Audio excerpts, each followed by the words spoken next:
የልቦናውን መሻት ስላወቀ መድኃኒዓለም ምን አለ? ኧረ የምን ዛፍ ላይ መንጠልጠል? ዛሬ እኔ ከአንተ ጋር ከቤት እራት እበላለሁ፣ ከቤት እራት እበላለሁ።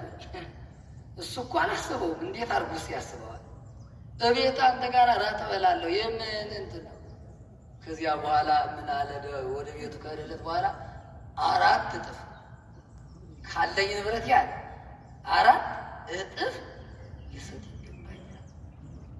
በሰከንድ ሽርፍራፊ እንዲሰው ያ አሁን ይህም ሰውዬ ወደ ቤቴ ልትገባ ዝንወዬ ላይ እንኳን የቤቴ አይቺ በሩ ላይ እንኳን ልትሆን አይገባም። ባይቶ አዝ በቃልከ የያውቁሊ ዝም ብለህ በቃል ተናገር፣ ልጄ ይድናል። በቃ በቃልህ ልጄን ልትፈውሰው እንደምትችል አልጠራጠርም። ያንተ ቃል ምሕረትን እንደሚሰጥ፣ ያንተ ቃል ቸርነትን እንደሚሰጥ፣ ያንተ ቃል ይቅርታን እንደሚሰጥ አልጠራጠርም። ብቻ ይዳን በልና ቃልህን ምን በል ተናገር። ወዳጄ እግዚአብሔር ሲፈቅድ እግዚአብሔር ሲወድ ያጣኸው ነገር አይሆንም ያለው ነገር አይሞላም ያለው ነገር አይሳካም አይስተካከልም ያልሽው ነገር ይሆናል፣ ይቻላል። ግን ትዕግስት ያስፈልጋል። በትዕግስት መጠበቅ ያስፈልጋል። ታሞ ለመዳን አጥቶ ለማግኘት ተጨንቆ ለመጽናናት በትዕግስት በቤቱ ሆኖ መጠበቅ ያስፈልጋል።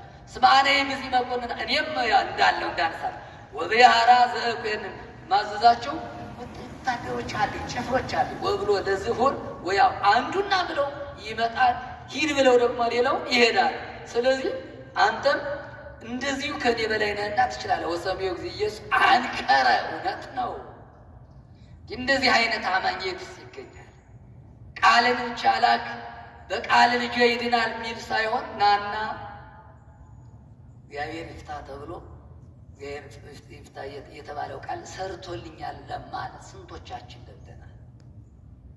ይህ ቃል ለስንቶቻችን ምሕረትን፣ ለስንቶቻችን ሰላምን፣ ለስንቶቻችን ፍቅርን፣ ለስንቶቻችን በረከትን ይሰጠናል ብለን ስንቶቻችን እርግጠኛ አሁን እናውቃለን?